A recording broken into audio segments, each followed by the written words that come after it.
The gun was already in Tony's hand when the old woman opened the door. He hadn't even knocked hard, just two firm raps on the peeling wooden door of apartment 4C, and it had swung inward before Sal could finish adjusting his jacket. And there she was, Maria DeLuca, all 5 feet and 81 years of her, wrapped in a faded blue housecoat, holding a cup of chamomile tea in one hand and a small leather-bound notebook in the other, looking up at the two men on her doorstep with eyes that didn't flinch, didn't widen, didn't even blink.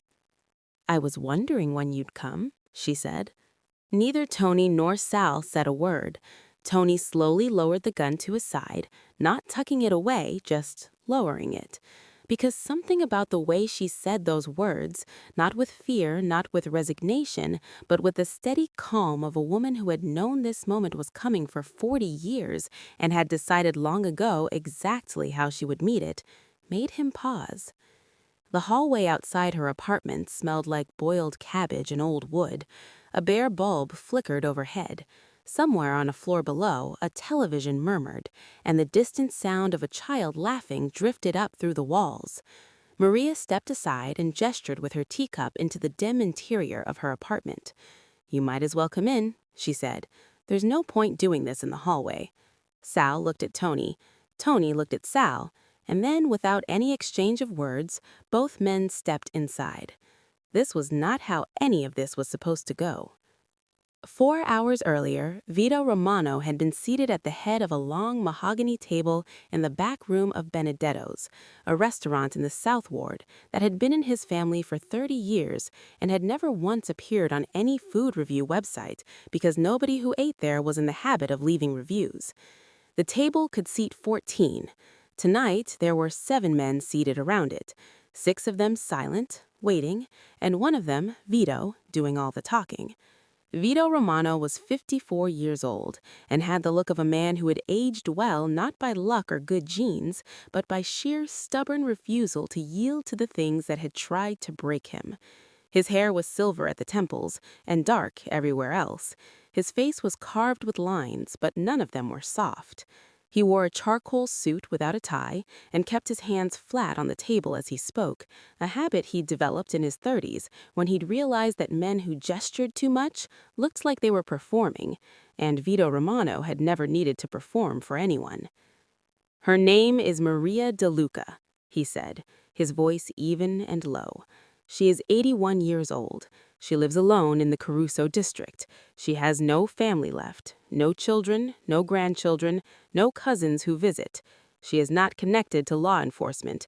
She has never spoken to anyone from the DA's office. She is not a threat by any conventional measure." He paused, looked around the table.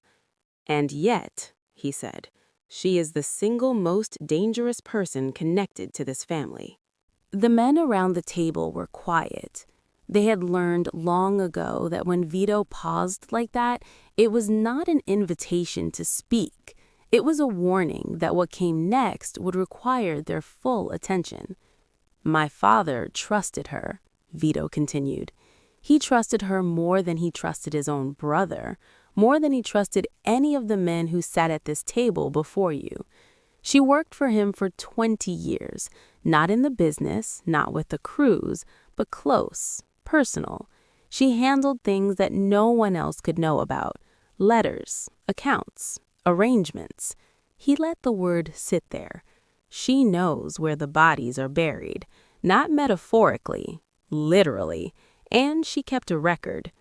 A man named Caruso, not the district, a different Caruso, thick-necked and quiet, leaned forward slightly. "What kind of record?" "A notebook," Vito said. "She kept a notebook.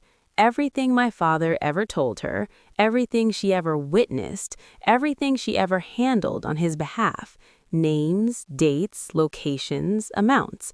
An accounting of 30 years of this family's most private business." The room was very still. "For 30 years," Vito said, "she's had that notebook, and for 30 years she said nothing, used nothing, asked for nothing, which told me she didn't want money, she didn't want protection. What she wanted was insurance, As long as she was alive and well and left alone, the notebook stayed buried. That was her message, even if she never said it out loud, and my father understood, and I understood, and we left her alone. He stood up, walked to the window that looked out on the back alley. 3 weeks ago, he said, one of my men picked up a signal.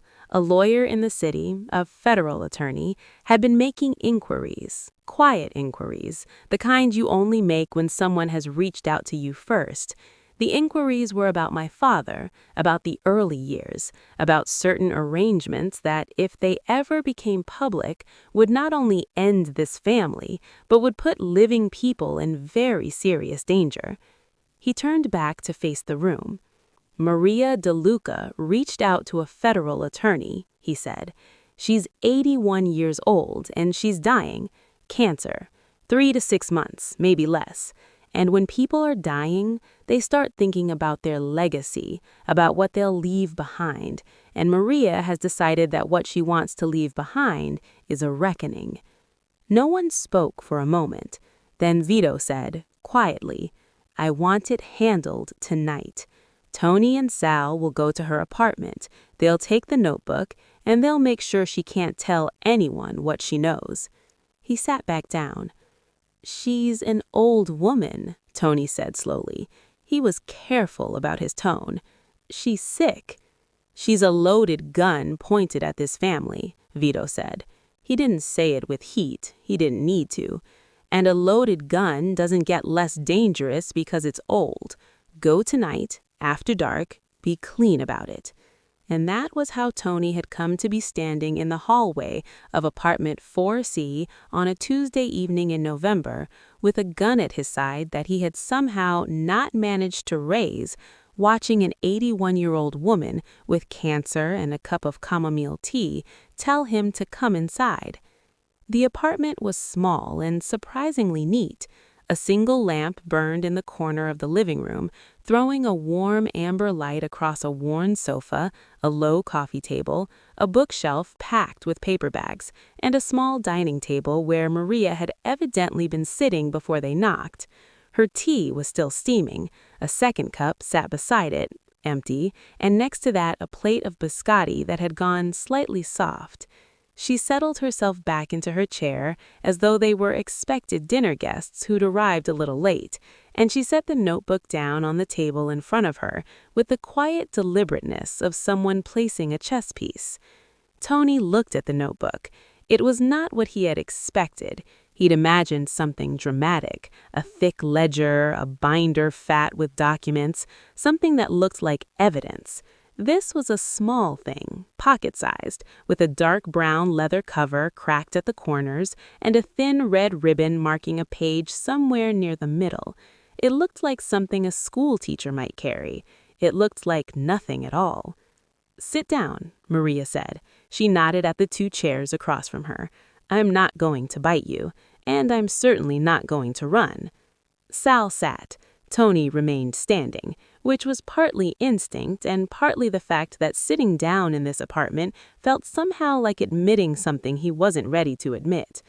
"Mrs. DeLuca," Tony started. "Maria, I've lived long enough to be called by my name." "Maria, you know why we're here." "Of course I know why you're here." She picked up her teacup. "Vito sent you. He found out about the lawyer. I expected he would. I expected this." She glanced at the gun, still visible at Tony's side, and then looked away again with complete indifference, as though it were a piece of furniture she'd already accounted for. "I've been expecting something like this for about 3 years, actually. I just wasn't sure when." "Then why?" Sal said. He was leaning forward now, elbows on his knees, and his voice had lost its professional edge. He sounded genuinely confused. "If you knew, if you've always known, why reach out to the feds now, after 30 years? What did you think was going to happen?" Maria looked at him for a long moment. There was something in her expression that wasn't quite pity and wasn't quite contempt. It was something more like the patient sadness of someone watching another person try to understand a language they've never been taught. "I reached out to the lawyer," she said slowly, because I am dying, and because certain things cannot die with me, not the way they are. Things in that notebook, Tony said. Things in this notebook, she confirmed. She looked down at it. And things that are not in this notebook, because some things are too important to write down. Some things I have carried only here. She touched her temple with one finger. 40 years, and they are heavy. I am tired of carrying them. The apartment was quiet except for the faint murmur of the television downstairs. Tony became aware that his hand was still near his weapon and that he had not moved it in several minutes. He forced himself to think about the job, about what Vito had said, about what he was supposed to do and why. But there was something wrong with this room. He couldn't name it. It wasn't the neatness of it, or the smell of chamomile tea, or the biscotti going soft on the plate. It was something about Maria herself, the way she sat there, completely unafraid, as though she had already died once and found it manageable, as though whatever happened in this apartment tonight was the least of her concerns. "What's in the notebook?" he asked. She looked at him steadily. "Are you sure you want to know?" "I was told to take it."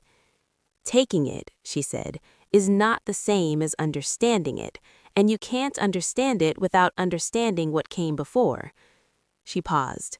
Then she said, "Sit down, Tony." He looked at her sharply. He hadn't told her his name. She smiled, a small, tired smile.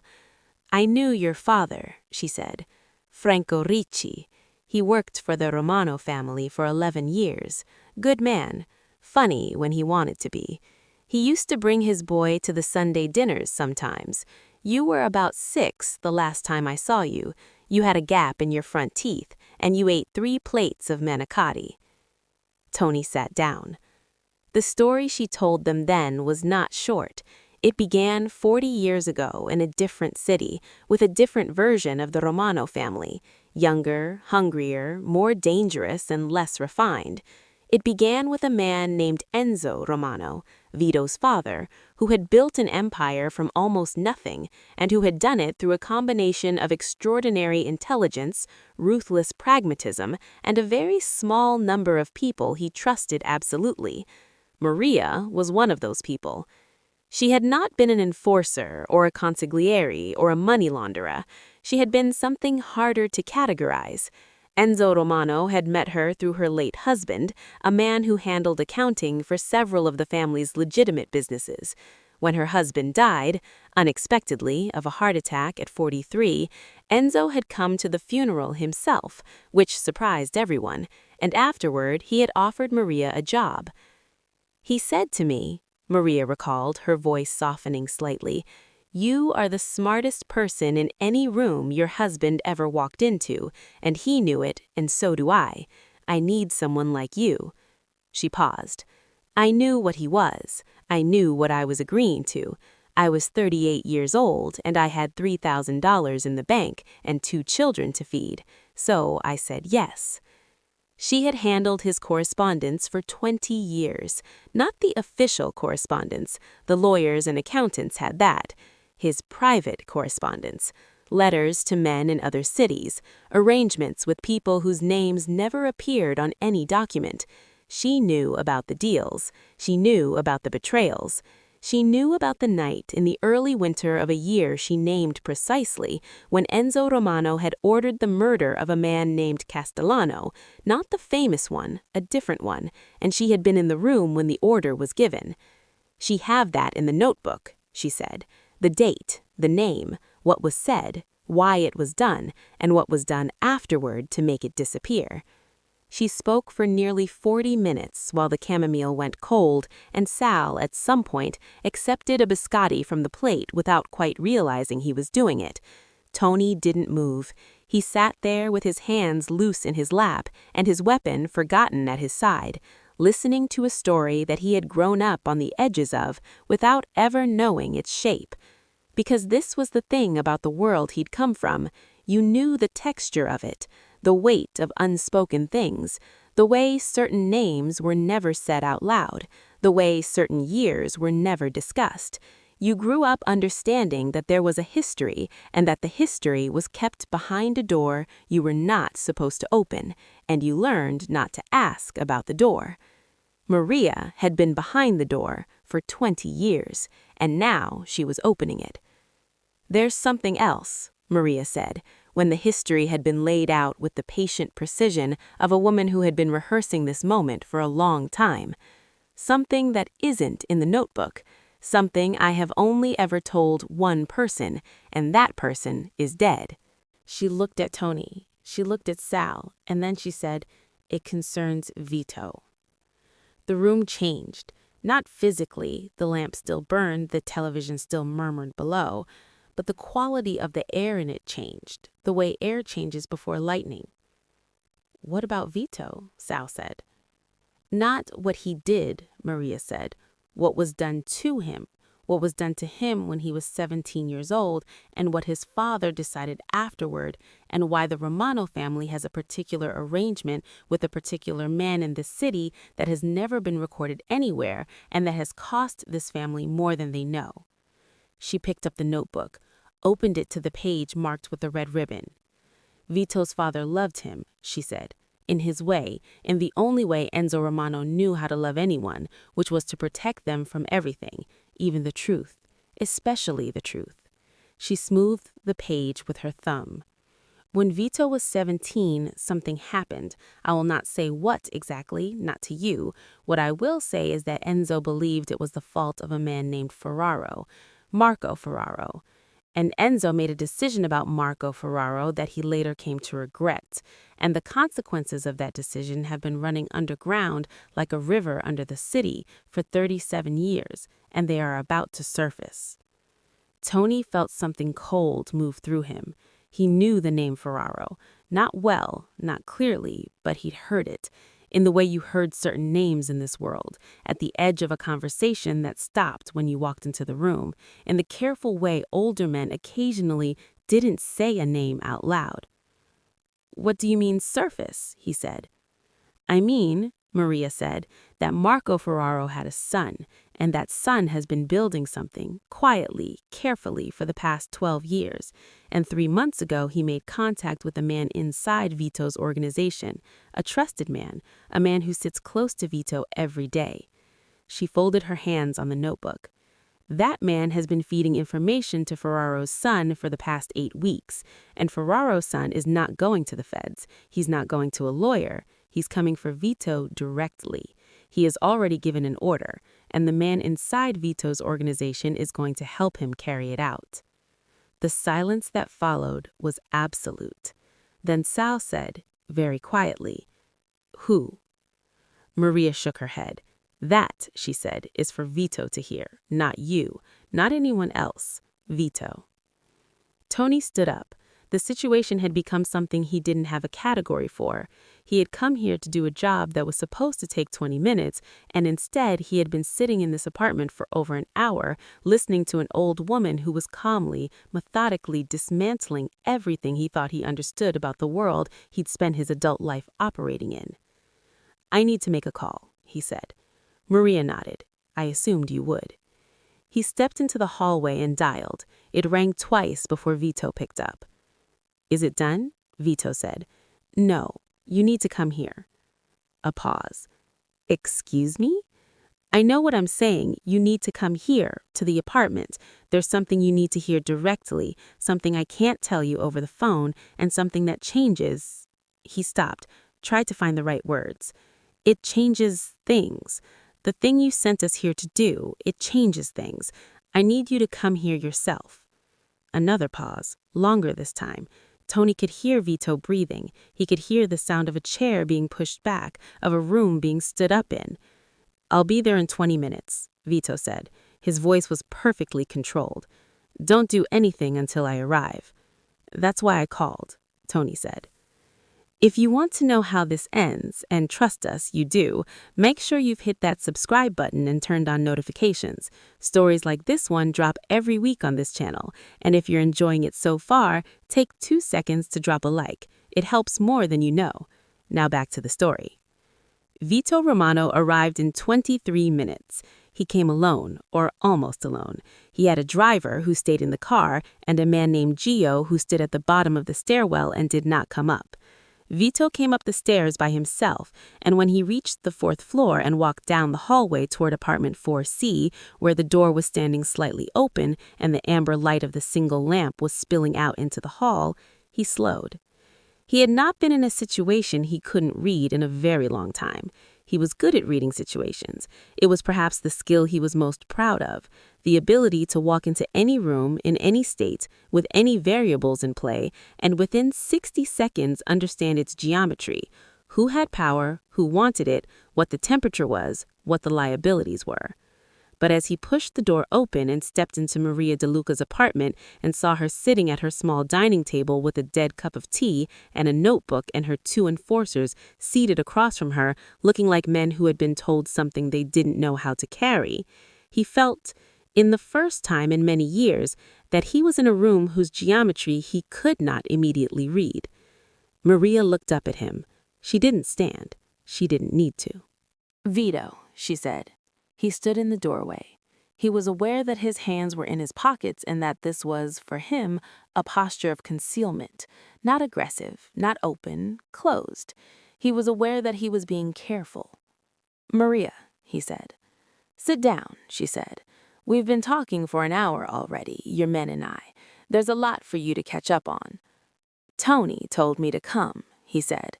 He was looking at Tony as he said it. "He told me there was something I needed to hear." "There is," Maria said. "Several things. We'll start with the one that concerns your immediate safety, because that seems most urgent. Then we can get to the rest." He came in. He didn't sit immediately. He looked at the room, at the bookshelf, at the worn sofa, at the small framed photographs on the wall. One of them caught him. He walked to it. It was a photograph from the early 1980s, faded to the particular sepia of that era's home photography. 3 people standing in front of what appeared to be a restaurant. A woman in her 40s, pretty, dark-haired, a heavy-set older man with a wide smile, and a third figure slightly behind the other 2, only half in frame. "That's my husband," Maria said from behind him, "on the left. The restaurant was on Carmine Street. It's a nail salon now." Vito turned to look at her. "The man in the middle," he said. His voice was entirely neutral. "Your father," she said. "We had dinner there 4 or 5 times a year. Your father loved the ossobuco. He said it was the best in the city. I think he just liked the owner, who was a very funny man." She paused. "I missed your father's funeral. I was in the hospital. I had a procedure." Vito looked at the photograph for another moment, then turned away and sat down at the table, not in one of the chairs across from Maria, but at the corner, a middle position, neither confrontational nor submissive. He sat the way men sit when they are prepared to hear something difficult and have decided they will hear it without reaction. "Tell me," he said. She told him.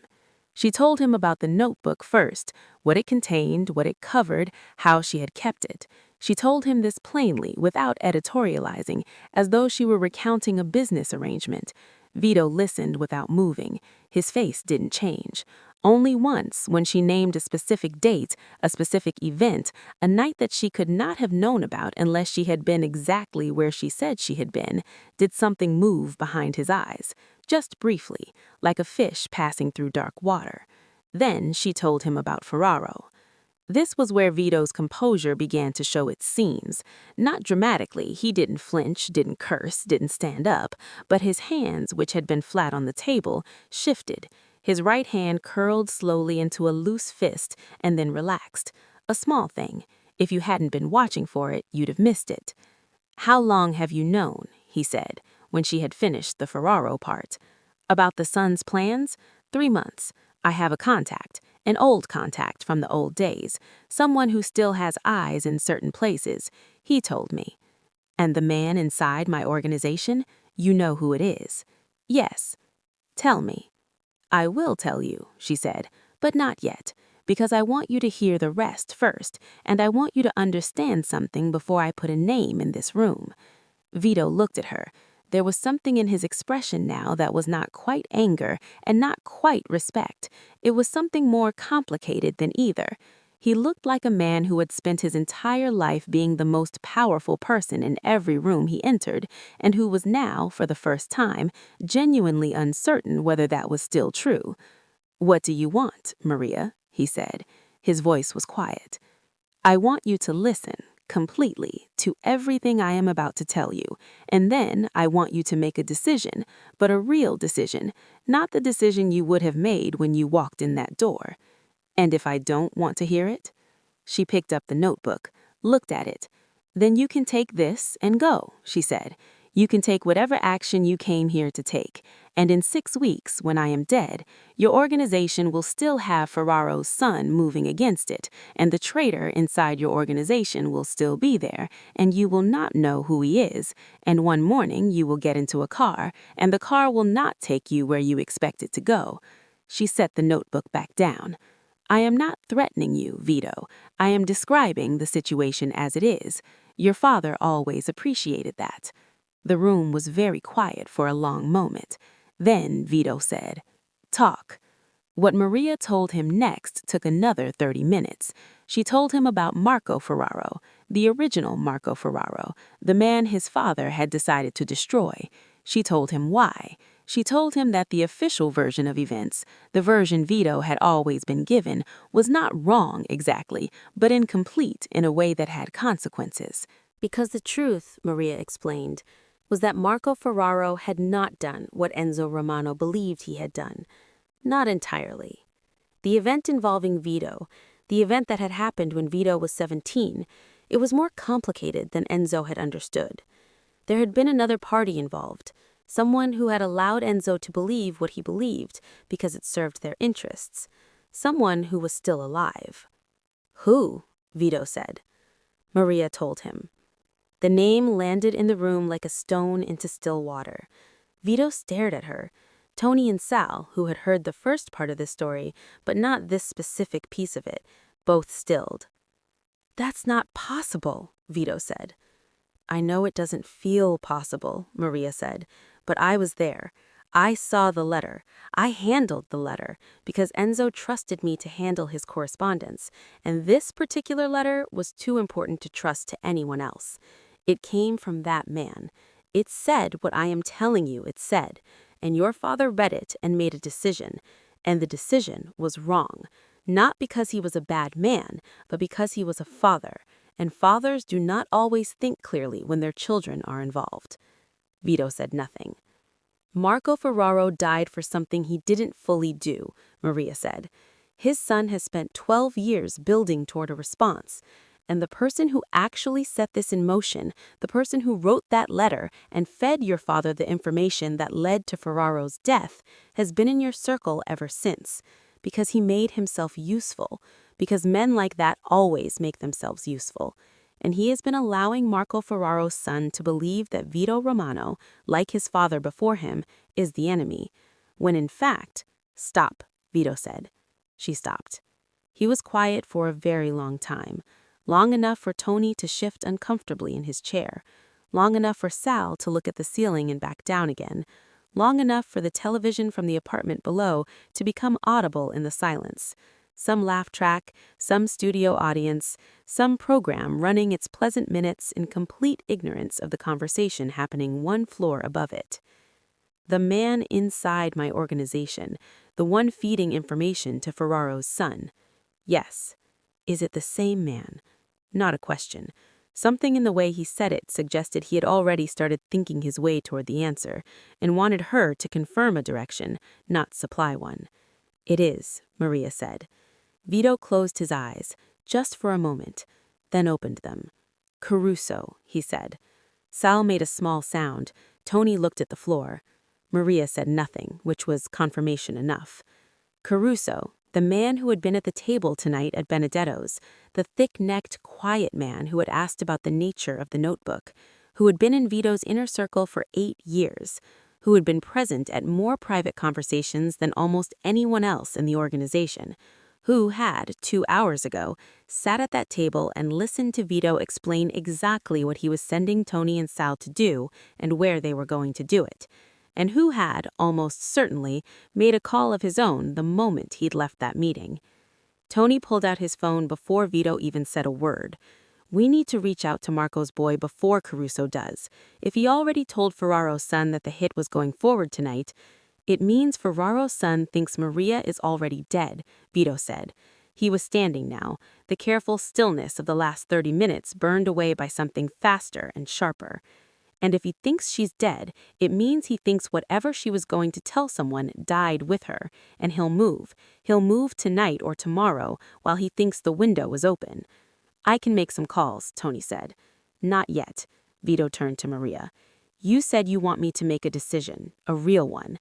I've heard what you've told me, and I understand that you came to me tonight by letting me come to you with something I couldn't have gotten any other way. Yes, Maria said. Why didn't you? She looked at him for a long moment. Because of your father, she said. He was not a good man. I am under no illusions about what he was, but he was loyal to the people he loved in his way, and he loved you. Whatever mistakes he made, and they were serious mistakes, he made them because of you, because he couldn't bear to let anything touch you. She paused. You are not your father. I have watched you from a distance for many years. You are harder than he was, in some ways, more controlled, but you are not cruel. And I have seen too many men become cruel by degrees, because no one ever gave them a reason not to be. She picked up the notebook. This is yours, she said. She held it out across the table. Not because it makes us even, not because I'm asking for anything in return, because it belongs to your family's history, and you should have it, all of it, not a version of it. Vito didn't move for a moment. Then he reached out and took it. It was lighter than he expected. He turned it over in his hands, opened it to the first page. His father's handwriting, not his own words, but words about him in his father's voice, filtered through Maria's careful record-keeping, was on the first page. A date, a name, a transaction, the beginning of a history. He closed it. Before we go further, if this story has you hooked, please take a second to like the video and leave a comment below. Tell us, what would you do in Vito's position? We read every single comment, and if you want to support the channel and keep stories like this one coming, there's a link in the description where you can buy us a cup of coffee. Every cup keeps the lights on. Now back to Vito's most consequential night. Caruso has been at every important meeting for 8 years, Vito said. He was not speaking to anyone in particular, he was thinking out loud, and the 3 people in the room had the good sense to let him. He knows the schedule, he knows the properties, he knows the people. He set the notebook on the table. We have to assume Ferraro's son has all of it. Which means you have a problem that goes beyond tonight, Tony said. Which means I have a problem that has been growing for 8 years, and tonight is the first night I know about it. He looked at Tony. Get Gio from the stairwell, tell him to bring the car around, and call Marco's boy directly, not through anyone else, not through any intermediary. His number. I don't have it. I do, Maria said. Both men looked at her.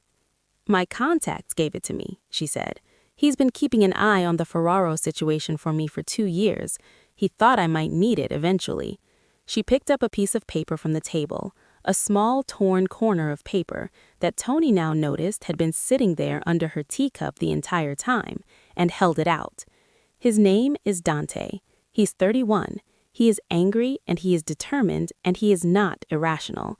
He loved his father. He does not want more blood than what he believes he is owed.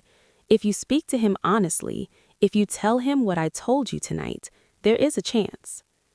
Vito took the paper. You've been planning this for a long time, he said. Since my diagnosis, she said, yes. You planned for Caruso. You planned for Ferraro's son. You planned for me coming here. I planned for you sending men here, she said. I hoped you would come yourself. That was the one variable I couldn't control. Vito looked at her steadily. And if I hadn't come, if Tony and Sal had just done what I sent them to do? Maria met his gaze without blinking. Then Ferraro's son would have moved within 48 hours. Caruso would have helped him, and you would have found out very quickly that you had a serious problem, but without any of the information you now have to address it. So I sent my men to kill the one person who could have saved my life, Vito said. His voice was completely flat. Not the only one, she said, but one of them, yes. He was quiet for a long time. Then he said, the lawyer, the federal attorney you contacted. I haven't told him anything specific. I reached out, I made an appointment. I had not yet given him anything actionable. The contact was meant to be insurance, to ensure that if something happened to me before I had the chance to do this, certain information would reach the right people. She folded her hands. I can cancel the appointment. I'll need time to address the Caruso situation and to speak with Ferraro's son, if that conversation is even possible, and to... He stopped. There are things in this family that need to change, that should have changed a long time ago. Yes, Maria said quietly. There are. He looked at her. I'm not a good man, Maria. I know, she said. I'm not asking you to be a good man. I'm asking you to be a just one. There's a difference. Something passed over his face. Not quite emotion, or not the kind of emotion that had a name. Something older than emotion. Something like recognition. My father said something like that once. I know, she said. He said it to me, the night he decided not to do something he'd been planning to do for 6 months. He came to me and he said, Maria, I don't think I'm a good man, but I'd like to think I'm a just one. And then he told me what he'd decided, and it was the right decision. She paused. He made it 10 years too late, and it still wasn't enough, but it was right. Vito stood. He put the notebook inside his jacket, close against his chest, where it sat in the inner pocket like a small secret. Tony, he said. Boss. Call Gio. We're leaving. He looked at Sal. You'll stay here. Tonight. Nobody comes in or out of this building without your knowledge. Tomorrow morning I'll send 2 other men to take your place. Sal nodded. Vito looked at Maria. You'll be safe, he said. You have my word. Your father's word meant something, Maria said, not an accusation, just a fact. So does mine, he said. She studied him for a moment, then she nodded.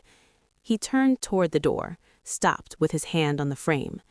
The cancer, he said, without turning around. 3 to 6 months, you said. That's what they tell me, Maria said, though I suspect I'll outlast their estimate. I always have. If there's anything... There isn't, she said. Thank you. That's generous, but I don't need anything that money can buy. What I needed tonight was a conversation, and I've had it. She picked up her teacup, looked at it, set it down. Go handle your business, Vito. You have a long night ahead of you. He went. The hallway received him, the flickering bulbs still going, the smell of boiled cabbage still in the air. He walked to the stairwell and went down without looking back. Inside the apartment, the silence that followed his exit was different from the silence that had preceded it. Tony felt it. Sal felt it too. They both sat in their chairs for a moment, neither of them quite ready to move, the way men sit after a conversation that has rearranged something fundamental, and the rearrangement hasn't fully settled yet. Finally, Tony said, Sal. Yeah. Did we just... Yeah, Sal said again. Tony looked at Maria. She was sitting with her hands folded on the table, looking at the door through which Vito had left, her expression unreadable. Are you okay? Tony asked. He was aware that this was a strange question to ask an 81-year-old woman who had just spent 2 hours doing something extraordinarily dangerous and come out the other side of it intact. He asked it anyway. She looked at him. For the first time since they had arrived, he saw something in her eyes that was not quite composure, a tiredness that went deeper than the physical, the tiredness of a woman who had been holding something enormous for a very long time and had, tonight, finally set it down. I am better than I have been in 3 years, she said. Thank you for asking. For what it's worth, Tony said slowly, I'm glad he came. So am I. When he walked in that door, I didn't know what was going to happen. I've been working for that man for 12 years, and I've never seen him look, he searched for the word, uncertain. He's never uncertain. No one is immune to the truth, not even men who have spent their whole lives avoiding it.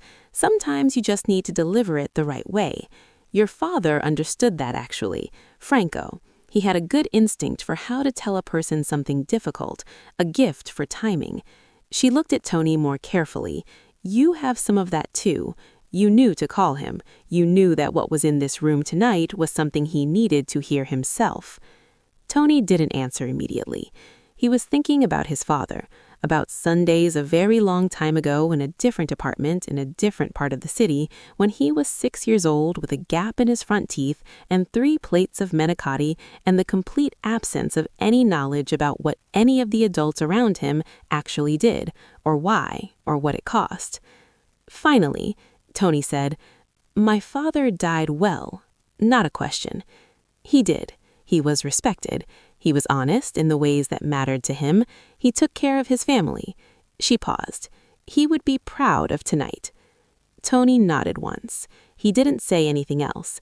Some things he had learned didn't need a response. They just needed to be heard. Sal cleared his throat. "I'm gonna go check the stairwell. Make sure Gio is properly set up downstairs." He stood, looking relieved to have a practical task. He was not the kind of man who processed emotional events well while sitting still. "You need anything before I go?" he asked Maria. "There are more pistati in the kitchen if you want them," she said. He looked at the plate, looked at her. "The ones on the plate are fine," he said. "Thank you," and he took 2 and went to the stairwell. Maria looked at Tony. Tony looked at Maria. "Stay as long as you need," she said. "I'm going to make more tea." She rose from her chair with the careful economy of movement that the very olds develop, the precise management of effort, and went to the kitchen. Tony listened to the sound of water running, of a kettle being filled, of a cupboard being opened. He looked at the photograph on the wall again, his father and Vito's father and Maria's husband, in front of a restaurant that was now a nail salon, and a decade that felt like a different world. He thought about the layers of things you didn't know about the people you thought you knew, about how history was always deeper than the version you'd been given, about how notebooks kept for 40 years because someone had decided that the record mattered, even when, especially when, the record was uncomfortable. The kettle began to whistle in the kitchen. Maria called out, "Do you take sugar?" "2," Tony said. "Your father took 2 as well," she said. He didn't answer, but for just a moment in the amber light of the single lamp in apartment 4C, surrounded by the quiet evidence of a long life carefully lived, Tony Ricci felt something that he would have been completely unable to name, but that felt distantly like being found. The call to Dante Ferraro happened at 11:17 that night from a quiet room in a building across the city that Caruso did not know about. Vito made it himself. He did not use an intermediary. He dialed the number Maria had given him, and when the young man answered, cautious, guarded, his voice carrying the particular wariness of someone who has spent years preparing for this moment and is now uncertain the moment has arrived, Vito said simply, "My name is Vito Romano. I know what your father believed I did. I know what my father actually did and why, and who was really responsible. And I want to tell you the truth, because I think you deserve it, and because I believe the truth is the only thing that's going to end this before more people get hurt." Silence on the other end. Then Dante Ferraro said, "I'm listening." They talked for 2 hours. It was not a comfortable conversation. Vito had been in thousands of difficult conversations over the course of his life. Negotiations where the terms were impossible, confrontations where the outcome was predetermined, discussions that were really threats delivered in the language of reason. He knew how to manage difficult conversations. He knew their architecture, the pressure points, the moments to push and the moments to retreat. This was not like any of those. This was a conversation with the man who had spent 12 years building his grief into something purposeful and hard and directed, and who was now being asked, in a single phone call, to reconsider the entire structure of what he had built. "He believed my father was guilty," Dante said at one point. He believed what he was told, what he was given evidence of. The evidence was not fabricated exactly. The situation involving me and your father was real, but it was shaped, and the person who shaped it did so deliberately, because it served him. Caruso. The man who shaped the original letter was named Rinaldi. He died 4 years ago. Caruso was a later problem, a different generation of the same disease. Silence on the line, long enough that Vito checked to make sure the call was still connected. "So there is no one to confront," Dante said finally. His voice was flat. "Not about that specific act. Rinaldi is gone. My father is gone. Your father is gone. I can't give you those confrontations. What I can give you is the truth. And what I can ask, not demand, ask, is that you consider whether the accounting you've been building is aimed at the right target." "My father was not a saint," Dante said. "I'm not naive about the life he lived." "Neither am I." "But he was mine." His voice caught, just barely, the fracture line of a man who has been held together by purpose for 12 years and is now, unexpectedly, being asked to consider putting it down. "There isn't." Dante was quiet. He didn't offer reassurance. He sat with a statement. "No," he said. "It doesn't. I know." At the end, Dante said, "I need to think." "That's fair," Vito said. "I need to speak to someone I trust." Also fair. "The man who set this in motion," Dante said. "Caruso, if what you're telling me is true—" "He's already been removed from my organization," Vito said. "Tonight. He doesn't know what I know, and he doesn't know where his leverage went. He's isolated." A pause.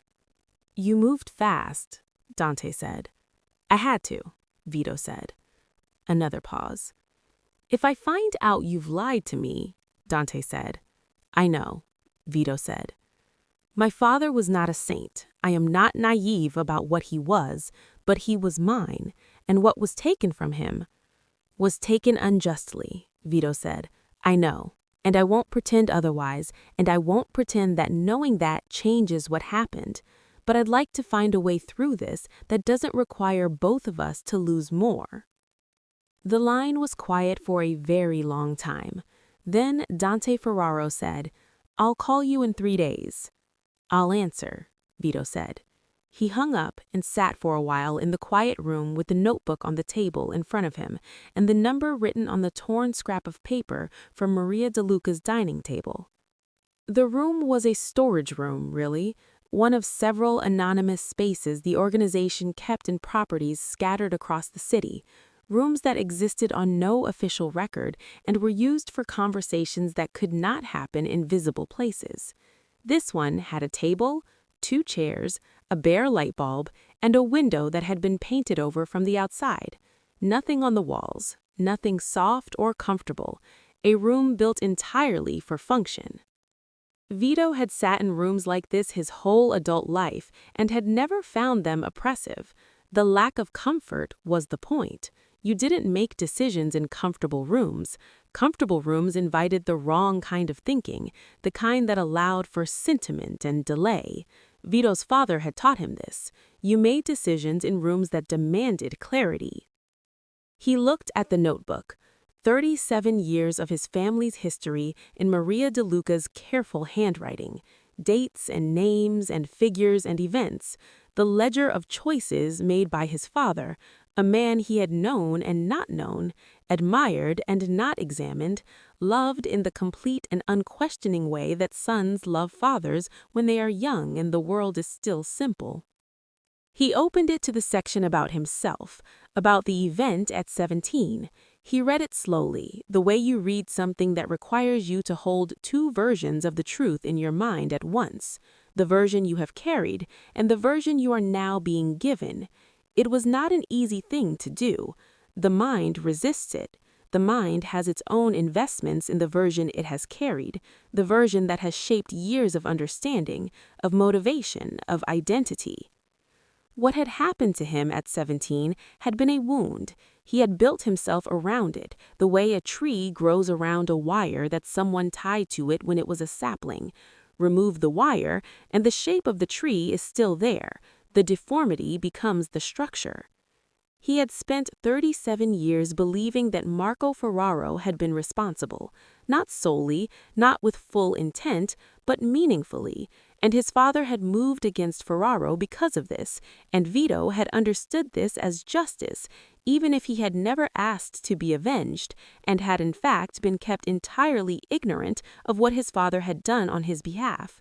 He had found out when he was 23. His father had told him over dinner, matter-of-factly, the way Enzo Romano discussed most things, as resolved history. There was a situation when you were 17. It's been handled. And Vito had understood what handled meant, and had not asked for details, and had felt, he could admit this to himself now, alone in this room, he had felt something that was uncomfortably close to relief, that someone had been accountable, that the weight of what had happened had been redistributed. It had not been relief he was supposed to feel, he had known that even then, but he had felt it. And now he sat with the knowledge that the accountability had been misplaced, that Marco Ferraro had not been the full weight of what he had carried, and that a man named Rinaldi, dead and beyond reach, had engineered the misdirection for reasons of his own, and that the consequence of this engineering had run forward through time for 37 years, and had produced a young man named Dante who had spent 12 years building toward a reckoning that was aimed at the wrong person. He thought about what Maria had said, about invisible suffering, about how it doesn't disappear, it just finds another way out. He thought about Caruso. 8 years. 8 years of sitting at that table, of being trusted, of being given access to the most private dimensions of the organization. 8 years of carrying information out of those rooms and feeding it to a man whose father was killed because of a letter that shouldn't have been written. Caruso was motivated by money, by ideology, by some loyalty to Ferraro's son that had been forged before Vito had ever met him. He didn't know. He might never know. What he knew was this. He had built an organization on trust, and the trust had been penetrated, and the penetration had been possible because somewhere under the structure there was a wound that had never been properly treated. You didn't get men like Caruso in clean systems. You got them in systems that had old injuries, systems that had built their foundations on things that couldn't be examined. Vito closed the notebook. He sat for a moment longer in the bare room with the painted-over window, and he thought about his father, and he thought about what he had inherited, and he thought about what he intended to do with what remained. He was not, as he had told Maria, a good man. He had made peace with this a long time ago. He had done things that could not be undone and had made choices that had hurt people, and the rationalization of those things, the story you told yourself about why the things were necessary, the structure of reasoning that made the choices feel like the only choices available, all of that was still present, and he did not expect it to go away. But he thought that perhaps there was a version of what came next that was less like his father's version, less built on wounds that had been buried instead of addressed, less dependent on the silence of people who knew too much and had been left alone as a matter of calculated risk. He thought that perhaps the thing Maria had given him tonight, not just the information, but the act of giving it, the willingness to sit across from the men sent to kill her and tell them the truth, and trust that the truth was the best available tool, was a model for something. He didn't know what, not yet. He was a practical man, not a philosophical one, and grand resolutions made in quiet rooms at midnight were not his style. But he picked up the notebook and put it in his jacket, and he stood and he went to the door. And as he opened it and stepped back into the world, the city with its ordinary violence and its ordinary mercy going on around him in every direction, he carried with him the feeling, unfamiliar and strangely clean, of a man who has put down something very heavy and doesn't yet know the shape of the hands it has left behind. He thought about a man named Caruso, who had sat at his table for 8 years and smiled and nodded and asked careful questions and carried everything he'd heard out of those rooms like water in a cupped hand, leaking it slowly to another man's son who had his own wound to nurse. He thought about the word justice. Maria had used it. His father had used it. He had spent his whole life in a world where the word was used constantly and meant almost nothing, where it was a justification, a performance, a reason given after the fact for decisions made by other forces. He had always known this and had not particularly cared. He was not certain he cared now, exactly. He was not a man who underwent dramatic conversions. He was not going to walk out of that room a different person than he had walked in. But he was going to walk out of it having made a different kind of calculation, a longer calculation, one that factored in variables he had previously excluded, not because they were invisible, but because he had chosen not to look at them. Maria DeLuca had made him look. He picked up the notebook, opened it again, to a random page in the middle, his father's history in Maria's careful handwriting, a record of choices and their consequences, a map of the territory that had made him. He thought about what she had said, about justice, about the difference between that and goodness. He was not certain he could be just entirely. He was not certain he could dismantle the thing his father had built without destroying himself in the process. He was not certain that the conversation with Dante Ferraro would end the way he hoped, or that the things he had set in motion tonight would land cleanly, or that the next 6 months would look anything like what he was currently imagining. But he was going to try. That was, he thought, probably the most honest thing he had ever told himself. 3 weeks later, Vito Romano drove to the Caruso district on a Thursday morning and parked his car on a street he didn't usually visit. He walked up 4 flights of stairs, the elevator was out of service, same as always, and knocked on the door of apartment 4C. Maria answered in the same faded blue housecoat. She was holding a cup of tea. "I wasn't expecting you," she said. "I wasn't planning to come. I was in the neighborhood." She looked at him for a moment, then she stepped aside. He came in. The apartment was the same. The lamp, the sofa, the bookshelf, the small dining table, the photographs on the wall, the one of his father, half out of frame. She made tea. They sat at the table. For a while, neither of them said very much. Eventually, Vito said, "Dante Ferraro and I spoke again, yesterday. And it's not resolved. It won't be resolved easily, but it's a conversation, a real one." He turned the teacup in his hands. "That's something." "It's more than something," Maria said. "Caruso is gone. He left the city. I don't know where. It doesn't matter." Maria nodded.